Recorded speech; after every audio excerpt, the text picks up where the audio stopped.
شاعر نے کہا کہ قریب آؤ تو شاید ہمیں سمجھ لو گے، یہ فاصلے تو غلط فہمیاں بڑھاتے ہیں۔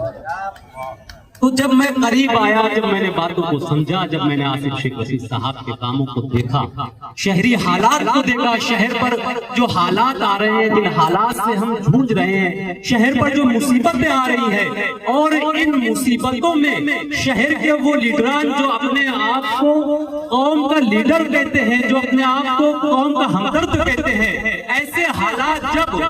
وقت ہو اور ضرورت اس بات کی ہے کہ نہ اٹھ کھڑے ہونا چاہیے، غریبوں کی آوازیں بلند کرنا چاہیے، فرقہ پرستوں کی آنکھوں میں آنکھیں ڈال کر ان کا جواب دینا چاہیے، ایسے حالات میں وہ لیڈران مصلحت چولا اوڑے اپنے حجرے سے باہر آنے کے لیے تیار نہیں۔ اور ایسے حالات میں اگر کوئی شخص، اگر کوئی مرد مجاہد باہر آ رہا ہے، سڑکوں پر آ رہا ہے، آپ لوگوں کی لیڈری کر رہے ہیں، آپ لوگوں کی رہنمائی کر رہا ہے، صحیح سند میں ہار جانے کے بعد بھی جب شہر نے یہ فیصلہ کیا کہ چند ووٹوں سے آصف شیخ وسیع صاحب کو شکست کا سامنا کرنا پڑا، ایسے حالات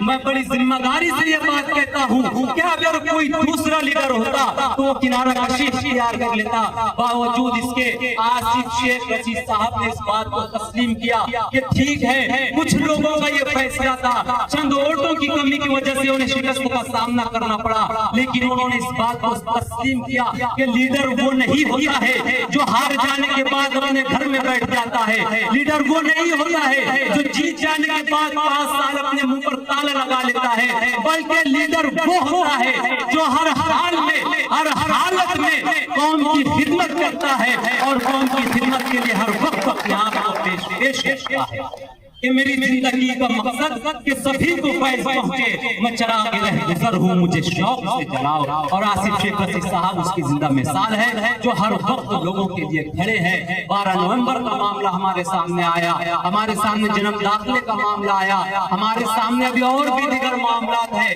ایسے حالات میں آصف شیخ وسیع صاحب ہمارے اپنی رہنمائی کر رہے ہیں۔ انہی باتوں کو دیکھتے ہوئے میں نے یہ فیصلہ کیا کہ ضرور مجھے جو ہے آصف شیخ وسیع صاحب کی پارٹی میں شامل ہونا چاہیے۔ یہ وقت کوئی بہت لمبی چوڑی تقریر کا وقت نہیں ہے، انشاءاللہ جب موقع ملے گا تو ہم مختلف موضوعات پر اپنے خیالات کا اظہار بھی کریں گے۔ میں انشاءاللہ آج اس مائک سے یہ اعلان کرتا ہوں کہ مجھ سے جتنا بھی ہو سکے گا میں اپنی جانب سے اپنا بھرپور حصہ اسلام پارٹی کو لگاؤں گا۔ اس کے علاوہ جلد ہی میں میرے بہت سارے ساتھیوں کے ساتھ گاندھی نگر میں ایک استقبالیہ پروگرام رکھوں گا اور وہاں پر ہم آصف شیخ وسیع صاحب کا استقبال کریں گے۔ انہی باتوں کو یہاں پیش کرتے ہوئے میں ختم کرنا چاہوں گا۔ السلام علیکم ورحمۃ اللہ۔